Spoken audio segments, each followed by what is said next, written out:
DB কর্তৃপক্ষকে 24 ঘন্টা সময় দিচ্ছি।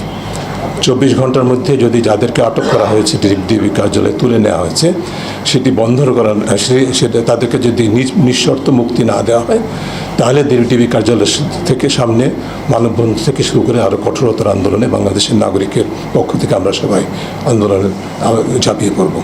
এটা সকলের জন্য আমি অবগতির জন্য জানাচ্ছি।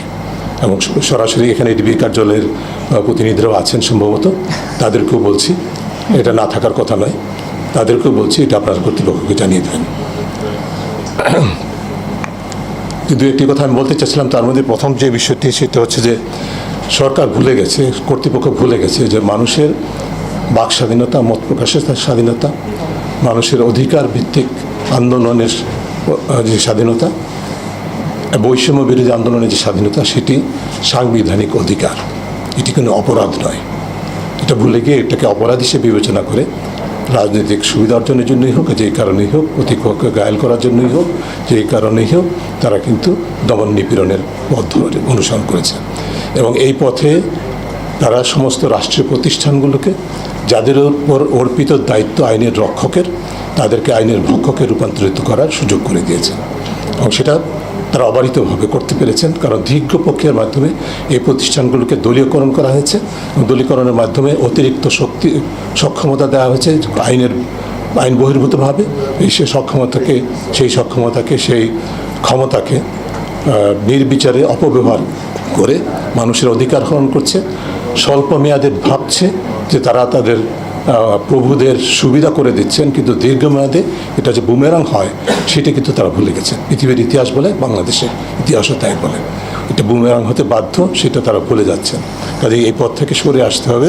আমরা সেই দাবি আবারও জোরালোভাবে উল্লেখ করতে চাই।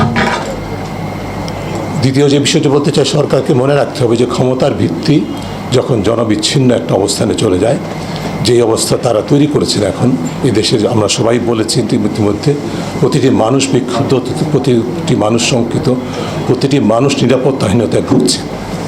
ডিবি বলছে আমাদের শিক্ষার্থী কোঅর্ডিনেটরদেরকে, সমন্বয়কদেরকে নিরাপত্তা দেওয়ার জন্য তাদের ডিবি কার্যালয়ে নিয়ে যাওয়া হয়েছে। এটা কত অবৈধ, অসাংবিধানিক সেটি ইতিমধ্যে বলা হয়েছে। এটা আদালতে আজকে গতকাল বক্তব্য এসেছে, আদালতে আজকে হয়তো আমরা একটা রায় পাবো। সেদিকে আমি যাচ্ছি না। আমি যদি ডিবি কার্যালয়, ডিবি কর্তৃপক্ষের কথাই ধরে নেই, এদেশের এখন প্রতিটি নাগরিক নিরাপত্তাহীনতায় ভুগছে, তাহলে আপনি কি সারা দেশটাকে ডিবি কার্যালয়ে রূপান্তর করেন? রাষ্ট্রকে একটা নজরদারি ভিত্তিক রাষ্ট্রে রূপান্তর করে ফেলেছেন, যেটি হওয়ার কথা ছিল না। স্বাধীনতার চেতনাবোধের কিন্তু ছিল না। সেই অবস্থা সৃষ্টির জন্য যারা দায়ী তাদেরকে অবশ্যই জবাব দিতে আনতে হবে।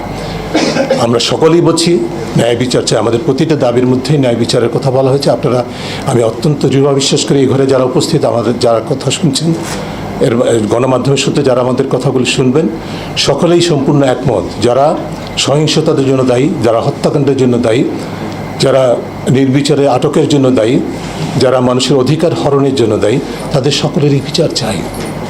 এটা এই দেশের প্রতিটি মানুষ দাবি করে। কিন্তু কার কাছে চাইছে বিচার?